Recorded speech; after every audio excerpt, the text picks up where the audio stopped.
The conflict in Congo and Rwanda is a decades-old story. Sometimes the situation flares up, like it did in the First and Second Congo Wars, the latter even sometimes being nicknamed the Great War of Africa.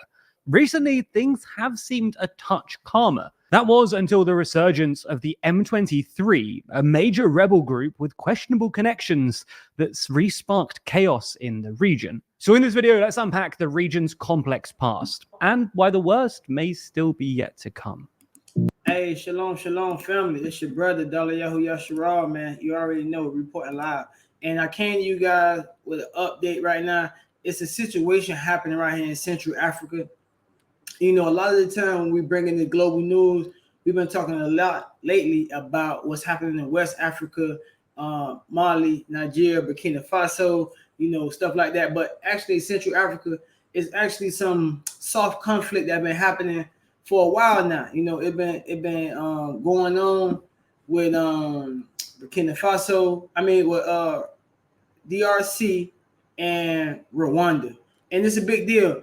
So just stick around. We're gonna watch the news clip because it's a great presentation. It's gonna give us a lot of graphics and a lot of explain the conflict, and then we're gonna talk about why this is relevant. Because DRC is, as we're gonna see, it's been in a lot of conflicts. There's been a lot of wars.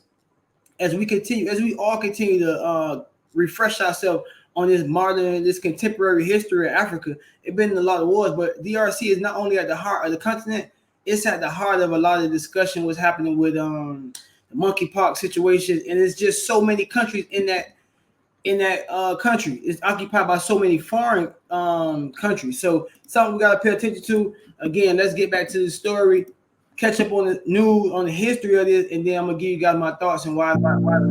Please, when we release new videos, to understand what's going on, we need to go back to the Rwandan genocide of 1994. Over the course of 100 or so days, ethnic Hutu militias killed some 800,000 ethnic Tutsi and moderate Hutus, with the genocide only ending after a Tutsi rebel group fought to take control of the country, prompting more than 2 million Hutus to flee to the eastern DRC.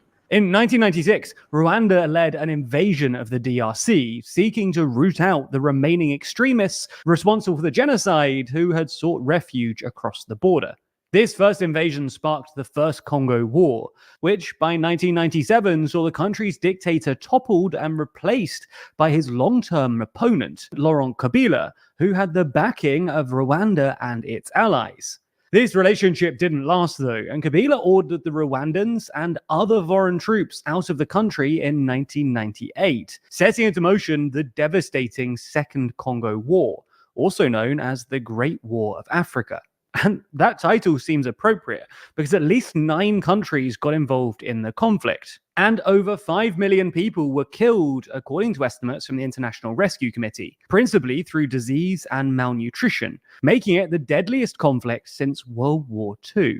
The interstate conflict finally ended in 2003, but unrest in the eastern DRC persisted due to the presence of a significant number of armed groups who opposed the DRC government. And in 2012, perhaps the main rebel group today, M23, was formed by ex-members of another Tutsi-dominated militia that had signed a peace agreement with the DRC government 3 years earlier. In 2012 and 2013, M23 then launched a major rebellion in the eastern region of North Kivu, which was eventually put down by the Congolese army and UN forces who drove the group out of the country. However, M23 re-emerged in 2022 with a new and ongoing offensive in the same area, reigniting tensions between Rwanda and the DRC.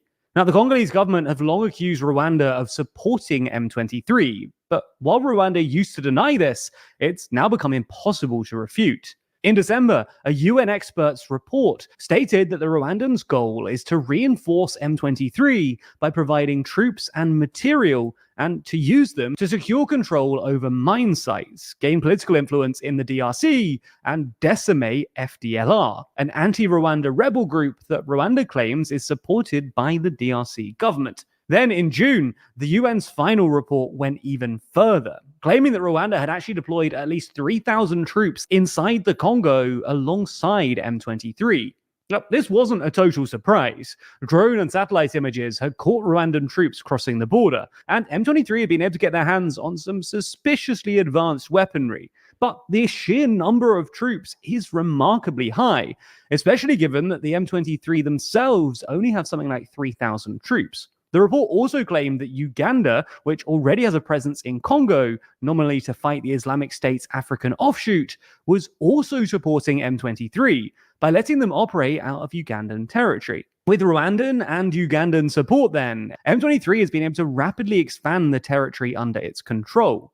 To make matters even more complicated, the report also claims that Burundi covertly deployed something like 1,000 troops in the region, nominally to fight back a Burundi opposition group with the help of the Congolese army. But this has essentially pitted the Burundian and Rwandan troops against one another, sparking fears of a regional escalation. While there are long-standing ethnic and political grievances at play here, tensions have been exacerbated by renewed demands for the DRC's mineral resources. For context, the DRC has vast reserves of long-coveted commodities like gold, coal, and iron, but also stuff like cobalt, lithium, and copper, which are all experiencing a spike in demand because of their importance to the energy transition.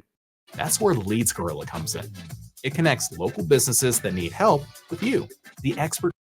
Anyway, while the DRC and Rwanda agreed to a truce in late July, M23 almost immediately insisted that they weren't bound by it, accusing the DRC government of using previous ceasefire agreements to rearm. And it seems unlikely that this truce will succeed where the previous ones have failed. And this speaks to another complicating factor. While it's true that the M23 are supported by Rwanda, they nonetheless have their own grievances against the Congolese state, which they feel have long discriminated against the Tutsi people. If tensions continue to escalate then, and Rwanda continues to deepen its involvement in the conflict, other countries could be drawn in too. While few outside forces are keen on fighting M23, largely because the Rwandan army is considered to be one of the most capable in Africa, a plethora of other groups are already in the region. As we just mentioned, Burundian forces are probably active in the region too. But then there's also the UN's 11,000 strong peacekeeping mission, which has been asked by the Congolese government to stay on indefinitely. Plus, South Africa, Malawi, and Tanzania all have troops on the ground as of December, as part of the Southern African Development Community's peacekeeping mission. Now, there have already been several lethal mortar attacks on South African bases around Goma by M23 aligned forces, killing 5 soldiers and injuring a further 33 this year. On top of that, there are also a whole load of non-state actors too, including Russia's Wagner Group, who have also been active in the region, having been contracted by the different players. All in all, the confusing array of actors and the fact that no ceasefire agreement seems forthcoming doesn't bode well. And while we don't want to be too pessimistic, the risk of a third Congo war, akin to what we saw in the late 90s and early 2000s, is now non-trivial. And if any such conflict incurs even a fraction of the harm done by the second Congo war, it'll be a humanitarian catastrophe. If you want to keep learning... So yeah, that's what's going on, family. You know, I think this brother, he couldn't explain it more better. You know, basically, it's like it's an African civil war brewing, you know, because I talked about this in my Yahuah video. We talked about mpox right now. Monkeypox is going out. They say that it's spreading. It's been declared a national or international health emergency. But for some reason, they're saying it's spread from these couple countries, Rwanda, around Rwanda, and DRC specifically. They're saying it's spread from DRC. But the point is, we got to remember, again, like what's happening in West Africa, these colonial people being kicked out, but they control a lot of the infrastructure and the companies, the private sector entities that operate in these countries.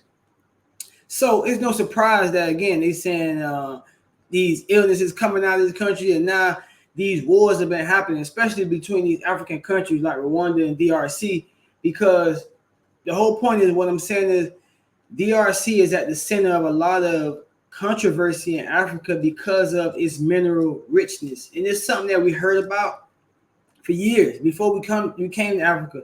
But to be here in East Africa, Tanzania, 3 years, and see it continue the disheaval you know, the upheaval pretty much of the government, the disarray that's being caused, the instability that's being caused in this country, that's continuing to be caused in DRC by even their own African neighbors, right?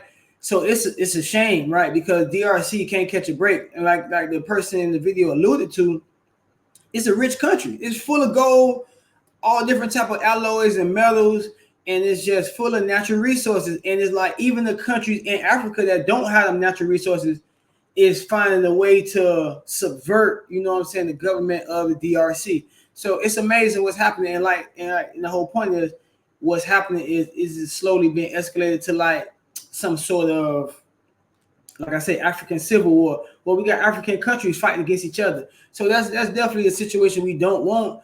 But we got to pay attention to these things. I wanted to make sure I cover it on the channel, give the backdrop, because this has been happening for a while. I think when people talk about Africa and they talk about some of the bad things we see in Africa, they was making it seem like Africa was always at war and they fight against each other. I think a lot of that he alluded to in the history of DRC, because we know it's a very storied history there. We're talking about the blood diamonds and all that stuff. I think that's Sierra Leone and stuff like that, but also DRC has been movies been made about that, like Rambo and stuff like that. They in the jungle and stuff. There's like a lot of movies take place in DRC as far as the upheaval and just the disarray that Africa is in. It's really placed and set in the DRC. So we have some neighboring countries getting involved, and the countries continue to be destabilized. So we look forward to the day where we can see peace in the DRC, where we can see this country prosper from their own resources and minerals. We watching the situation, right? We praying for everybody involved, and we pray that the situation don't get escalated, right? Especially with the two neighboring African countries. But this has been going on for a while, and that's the whole point. So we want to discuss it a little bit, make sure we cover the history, share that with our viewers, because the situation is happening right now, and we continuing to hear the DRC name brought up a lot. So we trying to provide solutions. You know, one thing about where we at right here in East Africa and Tanzania, this is a peaceful place. In the East African community, you know, they promote peace a lot. You know, it's part of the culture with Salama, you know, plenty, you know, Salama with Kenya, Uganda, Tanzania, all are pretty much having a good understanding of peaceful governance, you know. So we want to promote that, you know what I'm saying? That's why we continue to assist people who want to come for a visit, tourism, or looking to relocate, repatriate. We want to, again, provide solutions.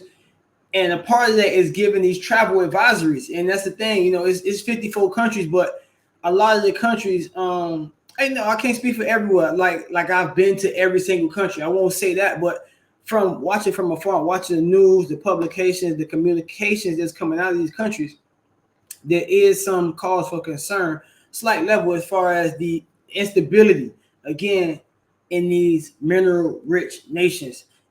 So we want to pay attention to that. We're praying for peace. We're here to help you guys. Africa is definitely still, it's a vast place. It's still beautiful. It's still inviting. And there's so much for us to do here on the continent. So we're going to continue to do the work, but stay on guard, stay vigilant. So if you made this far in the video, like the video, please share it, subscribe so that you get notified anytime we drop another video. You know, you already be tapped into the family. You know what I'm saying? Join the subscribe tribe, and we are on people, man. We the remnant, the Most High. You know, we are the diaspora that's coming together on the continent, right? So we want to be part of the same family. So let's join the subscribe tribe. You know what I'm saying? Let's stay together. Let's keep each other informed. And like I said, we're gonna do our part to provide solutions and where we at here in East Africa. So you guys are more than welcome to join. Reach out to us through the email if there's any way we can help. Whether it's even a consultation, giving you guys more detailed information about your personal situation and when you looking to move to Africa or come visit. So we're here to help. Thanks for watching. Appreciate your time. And until the next video, shalom, shalom. I mean, remember, guys, flee Babylon, flee confusion.